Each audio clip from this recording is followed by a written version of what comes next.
Well, today I kind of teased this a little bit at the top. Sensitive story, and I'm glad you're here for it because you can bring the female perspective and the mom perspective that I can't.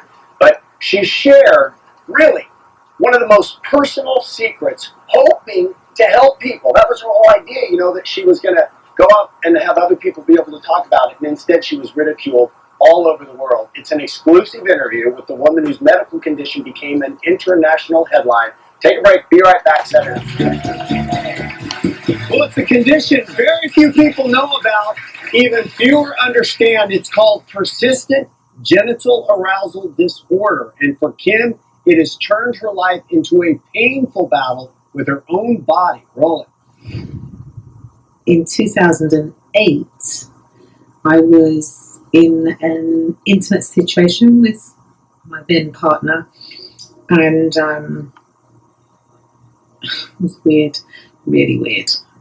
My partner left. I continued to have sensations of orgasms. It's very bizarre. I remember thinking, something's wrong. Looking for answers, Kim turned to the internet. Try Googling that. You can't find it. WebMD, they don't recognise persistent genital arousal disorder. And that's when I said to myself, you know what? I can't live like this. I need to actually know what the symptoms and causes are. So she reached out to the medical community and found out she was not alone.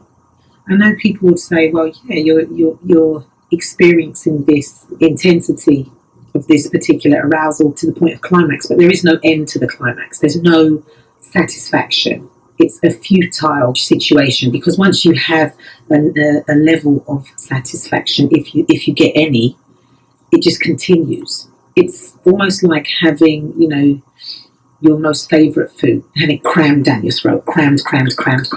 After a while, you're like, okay, I'm done. I've had enough. There's no satiation point. Nothing. Meaning you're still hungry. All right, so knowing she was not alone, Kim made the very courageous decision to come out and try to help and educate people about her condition. She never imagined what would happen next. Roll it. So the online group was approached by a member of the media. She was looking for somebody to talk about this, and it was like, it's going to be a very sensitive article. It's going to be done in the most cleanest and nicest manner, and yes, the lady will have to show her photograph. The article is going to be published in the United Kingdom. And I read the article, I was gutted. I spent 3 weeks writing about what it was like, the devastation, how it decimates everything going on for you. And the Sun put in a 3-liner mocking me. Friends dropped me, family members stopped speaking to me, people who I work with sniggered behind my back or sniggered in my face, getting recognised in the street, that kind of stuff, having reporters outside your front door, having people write your home and tell you that you're possessed with evil spirits.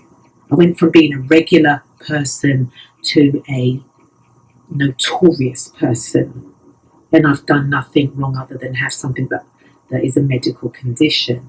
How am I going to get up? How am I actually going to go to work? How am I going to face patients? How am I going to do my job after the whole world's laughed at me? Kim is with us today. Thank you for trusting us with your story. So we told a lot of the story right there. I mean, you come out with this great courage to come out and share it, and then you're hit with it. So how did that impact your life emotionally? Brutal, agonizing. Because your point in there was, I spent all this time telling you all the details of the truth of how difficult it was, and it's one headline that you throw up and becomes a story, which makes me a bit of an oddity now, to be mocked. When I worked with you work with a news agency, and they say, well, we want this story, and I spent hours, like maybe 4 hours, and we went back and forth and put this in, put that out, take this in, put this in, and then it was just 3 lines, and just like, when it came out, I texted my best friend in England, and I said, is it out? And she's like, it's out.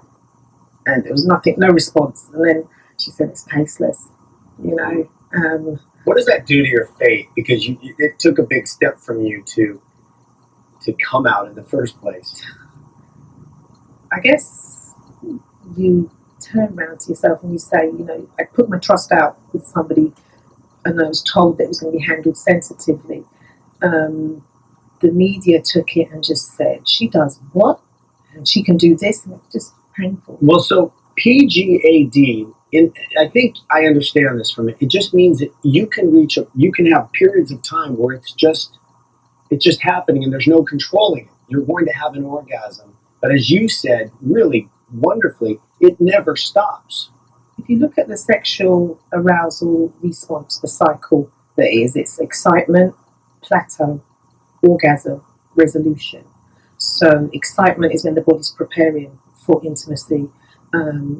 Plateau is when the person's on the verge of that particular climax, and then orgasm itself, and then resolution. Resolution means that you have a period of time where your body kind of goes back to normal. With people who have persistent genital arousal disorder, you're stuck in plateau and orgasm, and you know, being on the verge day in, day out. And Lisa, there's a sensitivity because even as you're talking, Kim, the opportunity for jokes are rampant. And it's not just the fact that you have this disorder that is painful and you can't find resolution, but on top of it, you're having to deal with the humiliation and the embarrassment and the people's perceptions of you. That's got to be like a double whammy. Difficult and challenging, painful, brutal, agonizing. You know, you get to the point where nobody talks to you. I mean, even that surprised me that your friends dropped you. We're gonna take a break. Here we have Dr.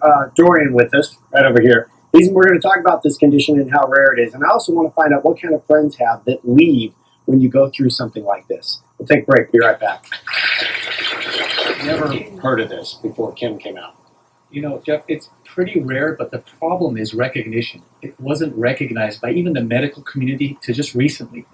And if you scour the literature, you realize that its incidence may actually be not so rare. It can be up to a form of approximately 1% of the population. Female population So may have a version of it. Why would that not be recognized? Is it, again, because it's about sex?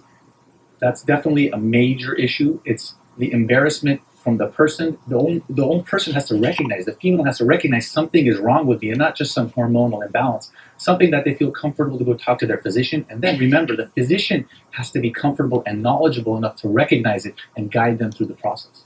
Well, you talked, Kim, a lot about the toll it was taken on you. And just to show that it isn't as isolated as it might seem, there was recently another woman who suffered from this PGAD. It made headlines. She shared her story with the Tampa Bay Times. Roll it. I had no idea that other people were going through this. And I wish I could have told my mom. I wish I could have told both my parents. And I want my mom and dad's friends to know I wasn't in my bedroom wasting my life. This isn't living. I think about suicide all the time. It doesn't mean I want to do it. I don't want to do that. I want to enjoy life. I used to love life. And I had a great life. And I could have a wonderful life. But this has destroyed it. What's the point? Well, and the postscript to this is the day after that interview that you just watched. After that aired, Gretchen took her own life. And I'm guessing that doesn't completely surprise you. Not at all, actually. Gretchen was in the same online group as myself.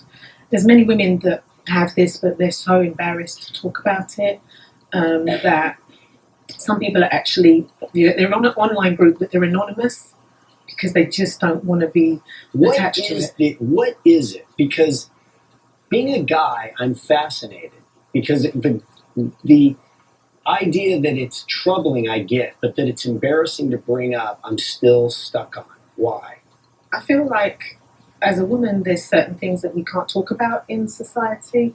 I feel like if I was a man and I had presented to my physician and said, look, I'm having trouble with my sex life or with my intimacy. Well, you see male sexual dysfunction on baseball games. Celebrities advertising. But unfortunately for women, we have different constraints, socially not acceptable, religious constraints that a woman really shouldn't be talking about things like this. And within our community, when you go to your doctor and you explain to him, I mean, I'm very fortunate. The doctor, my primary care physician, Dr. Fortunato, did a tremendous job of listening to me and actually took me on face value and said, look, Kim, whatever you need, let's start in this point. But your point is you put yourself out there for ridicule. It was hard. I mean, look, even my own shadow divorced me at this point. It was like just really challenging. Friends leave. You said it's hard to have friendships. Who left? Friends that were just, I think people feel that shame is infectious or contagious and they didn't want to be associated. You had this happen to you and you went live on television or went, you went into a newspaper and talked about, I don't want to be associated with you. What about a relationship now? What's that? Really? It's not what you think. Can you have sex without this getting in the way? It has to be taken into consideration when I'm intimate with somebody. And can having sex spark this? Pretty much. All right, we're going to take another break. When we come back, what is a regular day life in Kim's life? You talk about 100 times a day. We'll be right back. Vibrations can heighten arousal, so I wouldn't be using a vibrating toothbrush. I don't put my cell phone on vibrate. Kim Ramsey made international headlines last summer. That means all over the world, when she revealed that she suffers from persistent genital arousal disorder. Recently, Kim was nice enough to allow our cameras into her home to see what a typical day is like for her. Roll it. I've been ridiculed as much as anybody could be ridiculed. There's no more jokes. I think I've heard every orgasm joke. There's none left. The worst possible thing is to wake up at 2, 3 in the morning, feeling aroused, knowing that it's not going to get any better. The other thing, engorgement. Breast engorgement can be with me for about 2 weeks. The back pain is consistent. You feel like you need to use the bathroom more. I can't sit down for long periods of time. Vibrations can heighten arousal, so I wouldn't be using a vibrating toothbrush. I don't put my cell phone on vibrate. Like, I'm far more likely to listen to Busta Rhymes, Jay-Z, than people who are singing overtly about something that's sensual. Today is my follow-up with Dr. Eckenberg. Dr. Eckenberg specializes in Kim's condition. She drives over 80 miles to see him. The reason why I drive a Cadillac is that the suspension is phenomenal and unnecessary movement makes my disorder more uncomfortable. And I found a Cadillac to be one of the smoothest vehicles. Dr. Eckenberg and his partner have guided Kim through both her physical and emotional struggle. And I absolutely think that you're one of the more courageous people I've met in a long time. Thank you. I think that's a big thing for me. Thank you. While Kim has balanced the psychological issues, she must now confront the possibility of surgery. I personally think that you will come around a little bit to take care of some of the stuff medically that we can take care of. I'm still not overly keen on a pudendal nerve block, I have to be honest. I just kind of like, what effect does that have on my long-term sexual functioning? I can only say maybe in time. When someone says, I have a plethora of this, they're like, well, why wouldn't you be happy? No, I'm not happy. Dr. Dorian, when Kim let us in, thank you for letting us into your life, and she talked about anything with a vibration. What's the connectivity? Well, PGAD is stimulated sometimes, and the nerve is irritated, and vibration can trigger the nerve. We don't exactly know the cause, but we do know that nerve irritation is one of the potential causes and triggers. That's why the treatment for which revolve around that, whether it's using anesthetic gels to decrease its sensation or using something as simple as getting a car that decreases the vibration or movement.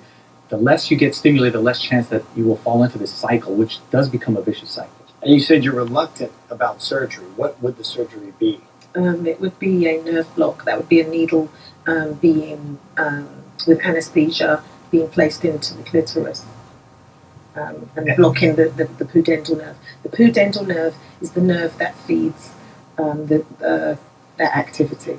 And so the fear for you is that you would be giving up all sensation, or what is it? Pretty much all sensation, and eventually it's going to come back, and it's a painful procedure. That's what I'm really not.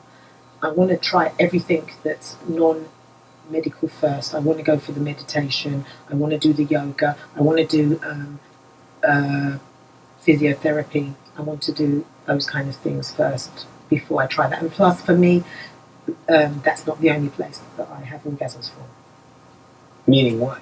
That. Hold that as a tease. Okay. There's more to this story that I didn't even know. Okay. All right, we're going to take a break. I also want to ask Dorian if there are any other cures, because what I'm learning today is that you coming out, you're like the poster child for something that's happening to a lot of people. And as you saw, one woman has already taken her life. So we need to shed a little light. And Welchel, you'll get in on this. We'll be right back.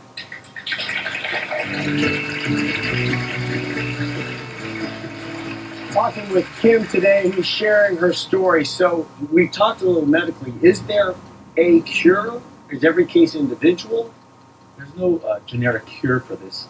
Every case is individual, but there are certain tactics, and it revolves around decreasing the sensation of the nerves. But more importantly, or at least as important, is the psychological treatment that's necessary, because with the stigma comes the depression, which can cause some more tragic events like we saw. Are you feeling that are you taking care of yourself emotionally?